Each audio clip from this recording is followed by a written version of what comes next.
우리 사회에서 인정받는 거 두 가지를 고른다면 공부를 잘해서 의대를 가는 것과 특별한 재능을 가져서 인기를 얻는 겁니다.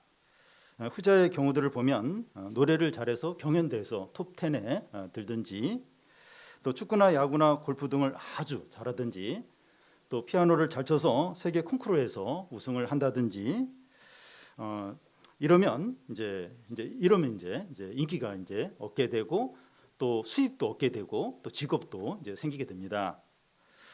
그런데 공부를 열심히 한다는데 상위 1% 안에 들지 못한다든지, 또 특별한 재능도 없고 평범하다면 불안한 겁니다. 그리스도인의 경우에 고민이 더 클 수 있습니다. 온 마음과 힘을 다해서 공부를 열심히 하든지, 또 특별한 재능을 갖추든지 해야 하는데, 신앙생활을 한다고 마음과 시간이 분산이 되니까 이제 이것도 저것도 이제 안 되는 겁니다. 오늘 말씀은 이 세상이 가장 중요하게 여기는 지식과 이 재능을 얻기 위해서 열심히 노력을 하는 것에 진짜 모든 것이 달려 있느냐 하는 겁니다. 세상의 지혜와 수고하는 것의 본질이 뭐고 진정한 가치와 구원은 어디 있느냐 하는 겁니다. 이거 뭐 청소년들이나 청년들이나 장년이나 동일한 이제 이런 고민을 계속 이제 하고 있는데, 거기에 대해서 이제 말씀을 이제 하고 있습니다. 그게 첫 번째는 세상의 지혜와 어리석음의 차이는 없다는 겁니다. 12절을 보면 내가 돌이켜 지혜와 망령됨과 어리석음을 보았나니 왕 뒤에 오는 자는 무슨 일을 행할까 이미 행한 지 오래전의 일일 뿐이라. 여기 왕은 이제 솔로몬을 이제 가리키는데, 이 솔로몬이 여기서 말하려고 하는 문제는 지혜와 어리석음의 관계입니다. 내가 돌이켜 지혜와 망령됨과 어리석음을 보았다 하는데, 지혜와 망령됨과 어리석음의 관계가 어떠하냐 하는 겁니다. 지혜와 어리석음 중에서 어느 것이 더 유익하냐 물으면 당연히 이제 지혜죠. 지혜가 얼마나 많은 유익을 주는지 모릅니다. 1900년대 초에 서양 선교사들이 이제 한국에 들어오면서 학교가 세워지고 교육이 이제 시작이 되었는데, 우리 사회 전체적으로 큰 어떤 변화들, 또 새롭게 되는 일이 이제 시작이 되었습니다. 아프리카 나라의 이제 어린이들에게 빵을 많이 나눠 주는 것보다는 교육을 시키는 게 훨씬 더 진정한 어떤 도움이 됩니다. 세상 지식은 많은 유익을 줍니다. 13절에서 14절 중간까지를 보면 내가 보니 지혜가 우매보다 뛰어남이 빛이 어둠보다 뛰어남 같도다. 지혜자는 그의 눈이 그의 머릿속에 있고 우매자는 어둠 속에서 다니지만. 이 지혜와 어리석음의 차이는 빛과 어둠의 차이라는 겁니다. 지혜가 있으면 대낮에 걸어가는 것처럼 모든 것이 이제 보이지만, 무지하면 밤을 걷는 것처럼 아무것도 보지 못하면서 이제 간다는 겁니다. 지혜자는 머릿속에 이제 눈이 있으니까 다 분별하고 판단을 하는데, 표현을 그렇게 하고 있어요. 그의 눈이 머릿속에 있으면, 그러니까 머릿속에 눈이 있다. 그래서 다 분별하고 판단을 하는데, 이 무지한 자는 어둠 속에서 계속해서 헤맨다는 겁니다. 그래서 이 사람들은 책을 많이 읽어야 된다, 지성인이 돼야 된다, 이런 얘기를 합니다. 그런데 재미있는 것은 지혜자나 어리석은 자가 똑같다는 거예요. 다시 말해서 지혜자와 어리석은 자에게 일어나는 일이 동일하다는 겁니다. 그 이유를 세 가지로 이제 이야기를 이제 합니다. 첫 번째는 당하는 일이 같다는 거예요. 15절을 보면 우리 같이 한번 읽겠습니다.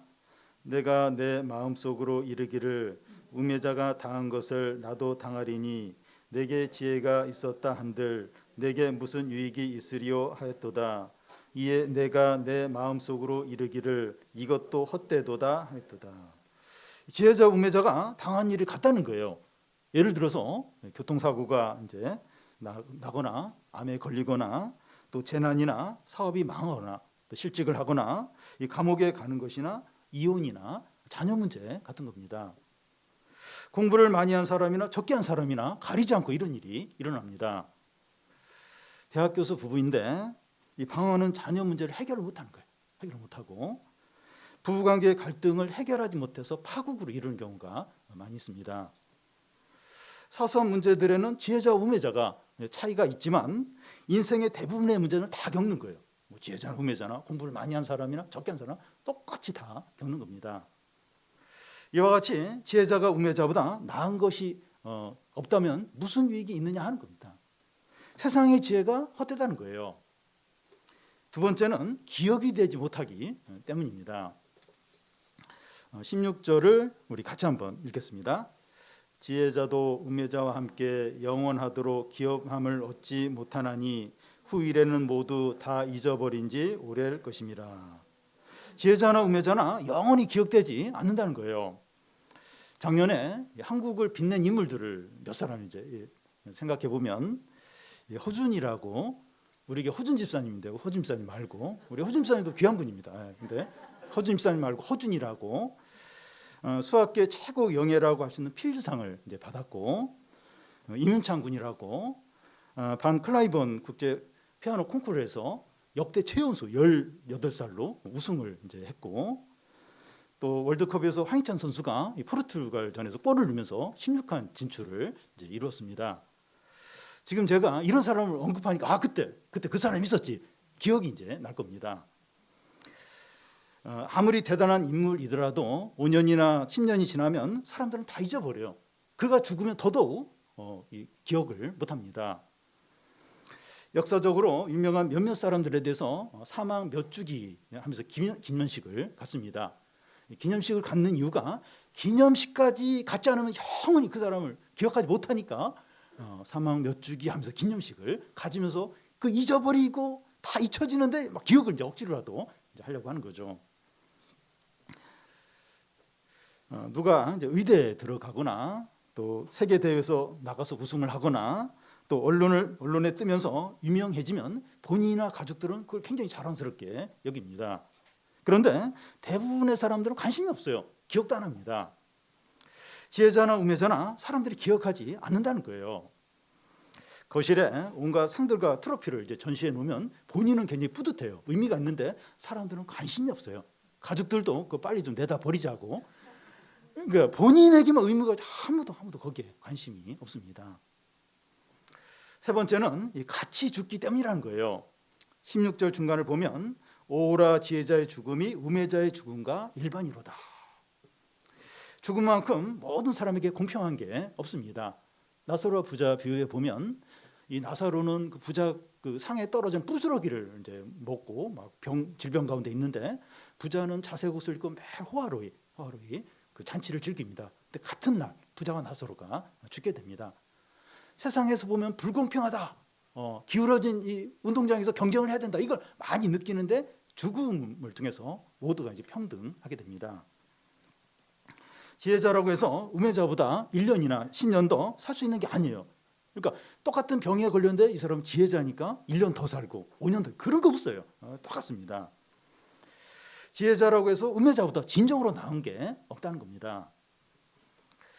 그런데 세상은 뭐라고 말합니까? 공부를 많이 하고 학벌이 좋고 유명하고 재산이 많으면 행복하고 구원을 받는다. 그게 구원이다, 이렇게 합니다.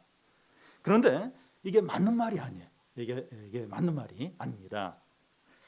미국 하버드대에서 85년 동안 성인 발달 연구 프로젝트를 진행을 하고 있습니다. 이 하버드 대학생하고 보스턴 빈민가 청년들 중에서 누가 더 행복하고 건강한 삶을 사는가 하는 그 연구입니다.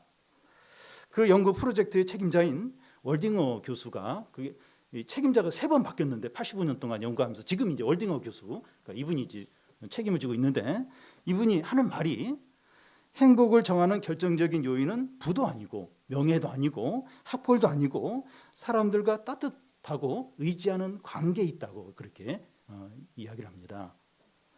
서울대나 하버드에 들어가는 것이 행복과 관계가 없다는 거예요. 물론 뭐 학벌이 좋으면 경제적으로 좀 더 여유가 있고 또 이제 좀 더 건강을 유지하고 노후 생활이 좀 이렇게 나을 거예요. 근데 그게 그런 것들이 행복의 결정적인 요인은 아니라는 겁니다. 사람들이 생각하는 행복의 조건들과 실제는 다른 거예요. 실제로 이제 다릅니다. 그래서 전도자가 무엇이라고 고백을 합니까? 17절을 보면 우리 같이 한번 읽겠습니다. 이러므로 내가 사는 것을 미워하노라. 이는 해 아래에서 하는 일이 내게 괴로움이요 모두 다 헛되어 바람을 잡으려는 것이기 때문이로다. 하나님 없이 세상의 지혜를 의지하여 사는 삶이 이렇다는 겁니다. 이런 인생은 괴로움뿐이 있고 헛되기 때문에 그 인생을 미워한다는 거예요. 그러면 이 세상의 지식이 아무 소용이 없다는 겁니까? 명문대에 들어갈 필요가 없다는 거예요? 아니죠. 여기서 말씀하는 것은 세상의 지식을 많이 쌓고 최고의 학위와 학벌을 가지면 모든 문제가 해결이 되고 진정으로 행복하고 구원이 있다고 믿는데 그 믿는 거에 대해서 그게 아니라는 겁니다. 세상의 지식과 지혜가 유익이 없다는 것이 아니라 그런 것들이 하나님 자리에 딱 차지하고 있을 때 본질적으로 헛되다는 겁니다. 그러니까 뭐 세상 지식, 뭐 학벌, 학위 다 유익해요. 근데 그게 이제 하나님 자리에 딱 앉아 있는 거예요. 하나님 역할을 대신하려고 하는 거예요. 그러면 그게 헛된 게 된다는 겁니다. 그럼 우리는 이제 공부도 해야 되고 또 세상 지식도 얻어야 하는데 어떻게 해야 됩니까? 어떻게 해야 되죠? 믿음으로 하는 거죠. 우리가 먹고 사는 것과 미래를 하나님께 맡기고 공부는 성실하게 최선을 다하는 겁니다. 우선순위를 다르게 하는 거죠. 세상의 지식과 정보와 학위와 학벌을 하나님보다도 우선하지 않는 겁니다. 근데 세상은 안 그래요. 세상은 어떤 공부, 어떤 시험에 합격하고 또 학위를 얻고 스펙을 쌓고 여기에 목숨을 걸어요. 그래야 이제 뭐 스펙도 쌓고 또 학위도 받고 또 자격증도 따고. 그러니까 우리 믿는 사람들도 이 세상에 살면서 그들과 경쟁을 해야 되니까 우리도 똑같이 그렇게 하기가 쉬운 거예요. 나는 뭐 이게 하나님 신앙 버린 것도 아니고 하나님 떠난 것도 아니고, 근데 우선순위가 바뀌기 쉬운 거예요. 신앙이나 이제 하나님 관계는 두 번째, 세 번째로 밀리고 일단 이제 스펙과 또 성공하는 것과 또 이렇게 어떤 뭘 따는 것과 세상 사람들과 경쟁해서 이기는 걸 제일 우선순위로 하기가 너무나도 쉬운 거예요. 근데 우리가 이제 방금 이제 이런 게 세상 지식과 지혜가 학위가 이게 진정한 행복을 주지 못한다. 그걸 말씀을 보고 어떻게 살아야 되는가? 그러니까 우선순위를 분명히 하는 겁니다. 절대 하나님 자리에, 절대 최우선순위에 그런 것들 놓지 않는 거죠. 하나님 나라와 그의 의를 구할 때 이 모든 것을 더하여 주신다는 것을 믿는 겁니다. 솔로몬이 하는 말이 내가 다 경험을 했는데 세상 지혜를 모든 것으로 여기고 의지하는 인생은 괴로움이고 헛되다는 겁니다. 그게 두 번째는 수고가 헛된 이유입니다. 요즘 이제 공부를 잘하는 것보다 무슨 일이든지 열심히 잘해서 인정받는 게 더 중요한 것 같아요. 그렇지 않습니까? 보면 이렇게 뭐 노래나 다른 뭐 스포츠나 그래서 뭐 물론 이제 거기도 경쟁이 엄청나게 치열한데 공부보다 공부 잘하는 것도 훨씬 낫다. 저게 훨씬 낫다. 그런 생각을 많이 하게 됩니다. 이제 그것을 이제 그렇게 이제 다른 것을 잘해서 이제 그렇게 인기를 얻으면 그걸로 이제 보람도 얻고 돈도 얻고 또 인기도 얻고 또 그게 직업이 되고 그러니까 뭐 이게 한두 가지 유익한 게 아닙니다. 유튜브를 잘 운영한다든지 빵을 잘 만든다든지 춤을 뭐 엄청나게 잘 춘다든지 특이한 과일을 재배를 한다든지 또 화초를 잘 이렇게 재배해서 판매를 한다든지 무엇이든지 특별하게 잘하면 유명해져요. 보람도 또 생기고 또 돈도 이제 벌게 됩니다. 그런데 전도자는 이제 무슨 말을 이제 하는가 하면 내가 수고한 것이 헛되다. 이제 내가 수고한 것을 후회한다 이렇게 말합니다. 18절, 19절을 한 절씩 교대로 읽겠습니다. 내가 해 아래서 내가 한 모든 수고를 미워하였노니 이는 내 뒤를 이을 이에게 남겨주게 됨이라.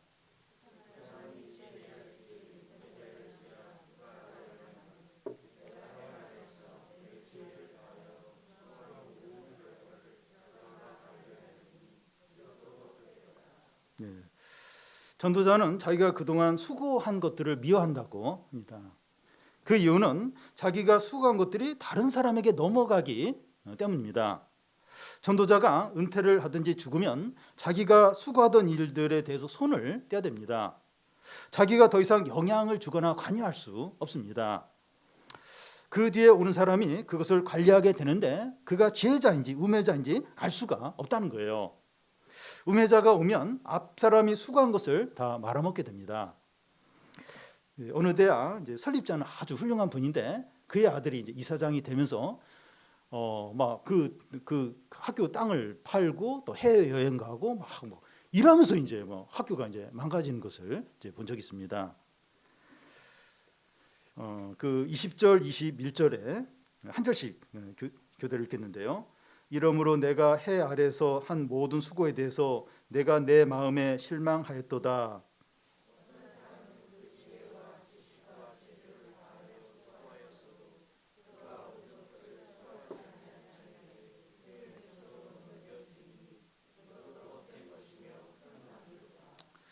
어떤 사람이 재능과 지식을 다 쏟아서 대단한 업적을 쌓았는데 그 업적이 그 다음 사람에게 넘어가는 겁니다.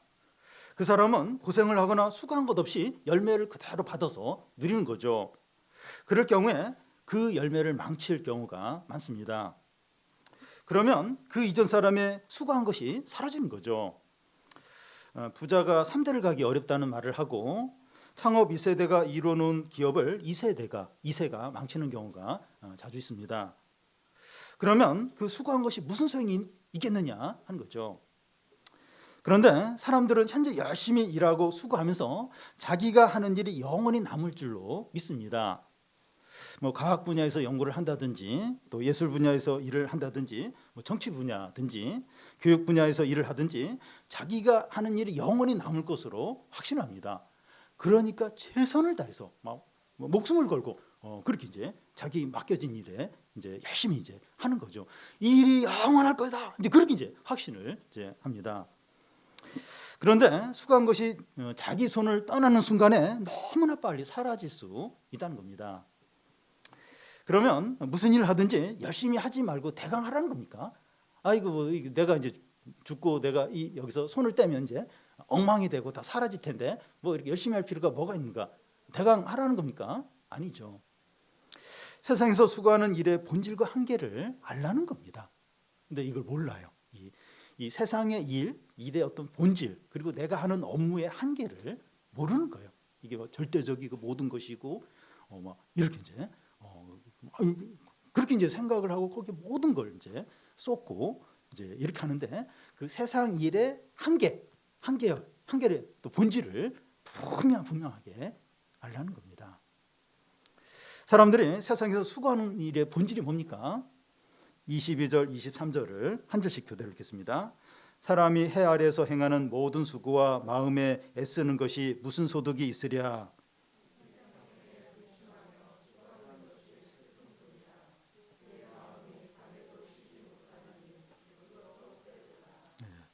사람들이 수고하는 것의 본질은 일평생 애쓰고 근심하고 밤에도 마음이 쉬지 못한다는 겁니다. 밤에 일을 하지 않는다고 쉬는 게 아니에요. 밤에 계속해서 압박과 마음의 부담을 느끼고 막 꿈에서까지 업무에 막 눌리는 경우가 있습니다. 그런데 일을 그렇게 이제 시달리면서 했는데도 소득이 없고 슬픔뿐이라는 겁니다. 그렇게 막 건강까지 잃어가면서 밤에 막 이렇게 잠도 못 자면서 가위에 눌리면서 그렇게 일을 했는데 소득이 없는 거예요. 슬픔만 남는 겁니다. 50대 후반이나 60대 초반에 이제 남자분들은 직장에서 이제 은퇴할 그런 시기가 되는데요. 직장을 위해서 모든 것을 다 쏟아서 일을 했는데 남는 것이 없어요. 허무함만 이제 남게 됩니다. 어떤 분이 대기업에서 임원까지 했는데 임원을 딱 그만두면서 연락이 하나도 안 오는 거예요. 그렇게 임원할 때는 그렇게 막 바쁘게 막 연락하는데 임원을 그만두면서 연락이 없는 겁니다. 해 아래에서 수고하는 것이 소득이 없고 슬픔뿐이라는 겁니다. 그런데 사람들은 이를 통해서 진정한 행복과 구원을 얻으려고 합니다. 그렇게 생각을 안 해요. 일, 업무, 직장, 어떤 사업, 어떤 자신의 어떤 물론 이제 성실하게 최선을 다하는 건 좋은 건데 그게 모든 것이에요. 이게 영원하고 또 내가 이걸 통해서 구원에 이르는 것처럼 그걸 절대적으로 제일 우선적으로 모든 것으로 여깁니다. 공부하고 직장 생활하고 이제 사업하는 것을 절대적으로 우선적으로 여기는 건데요. 지금 하는 얘기는 뭐 일을 성실하게 최선을 다하지 말라는 게 아니에요. 지금 그 얘기를 하는 게 절대로 아닙니다. 하나님 없이 먹고 살기 위해서 일을 할 때 인생이 공고하고 슬프고 비참하다는 겁니다. 그걸 막 모든 것인 것처럼 여기고 그러면 그 마지막이 너무 비참하다는, 너무나도 슬프고 소득이 없다는 겁니다. 솔로몬은 자기가 경험한 것을 우리에게 지금 말해줍니다. 하나님 없는 이 세상의 지식과 모든 수고가 헛되다는 거예요. 세상에서 수고하는 것의 본질과 한계를 분명하게 알라는 겁니다. 우리 다들 지금 여기서 좀 이렇게 잘 돼야 되고 성공해야 되고 인정받아야 되고 지금 하는 일이 중요하고 맞아요. 근데 이 일들 또 지금 눈에 보이는 어떤 사업들, 어떤 직장인들, 내가 좀 의미를 갖고 하는 일들, 그 일의 한계와 본질을 분명하게 알라는 겁니다. 새 우리 교회 목표가 이 말씀에 따라 반석 위에 세우자 하는 겁니다. 우리는 한 해 동안 이제 삶의 집을 이제 건축하게 되는데 모래 위에 건축할 수도 있고 반석 위에 건축할 수도 있습니다. 모래 위에 건축한다고 하는 것은 욕심과 세상을 쫓아서 사는 것을 말하고 반석 위에 건축을 한다는 것은 말씀에 따라서 행하는 거죠. 근데 우리가 욕심과 세상을 쫓아서 하기가 얼마나 쉽죠. 왜냐하면 지금 경쟁에서 이겨야 되고 나도 먹고 살아야 되고 내 자리를 마련해야 되니까 이렇게 욕심과 눈에 보이는 걸 따라서, 그러니까 열심히 살고 노력하는 게 잘못되고 그렇게 할 필요가 없다는 게 아니에요. 그게 없다는 게 아니고 여기에 나의 모든 게 달려 있고 이게 영원하고 여기에 마치 구원이 있고 그건 아니라는 거예요. 그건 이제 모래 위에 집을 짓는 것이 된다는 겁니다. 지금 솔로몬이 우리가 읽을 때 이게 무슨 얘기인지 저도 몇 번 읽었어요. 이게 어렵고 했던 얘기 또 반복하고, 근데 그 얘기 이게 하나님 없는 어떤 세상 지혜 또 세상의 업무가 그걸 제일 우선하고 그걸 위해서 살면 소득이 없다는 거예요. 비참하다는 거예요. 헛되다는 거예요. 지금 그 얘기를 하고 있는 겁니다. 더디고 또 힘들고 또 불안하더라도 하나님을 의지하고 말씀에 따라서 모든 것을 행하시길 바랍니다. 그러면 그게 반석 위에 딱 세워지고, 지금 얼마나 이게 지금 경제가 어렵고 이게 미래를 알 수 없고 불안하죠. 어디에 내 중요한 것을 세워야 되느냐? 제일 견고하고 확실한 데 세워야 되죠. 하나님 말씀에. 그러면 어떤 위기, 유혹, 어떤 그게 와도 제일 안전해요. 물론 고생은 하는데 제일 안전합니다. 그래서 우리가 솔로몬이 지금 하는 말들, 또 우리 복음이 하는 말씀이 또 이야기하는 것들, 그걸 통해서 모든 일을 말씀대로 하고 믿음으로 하고 하나님을 경외함으로 해서 우리가 하는 일이 제일 안전하고 복되고 영원하고 하나님께 칭찬받고 그런 삶을 다 사시기를 바랍니다. 우리 찬송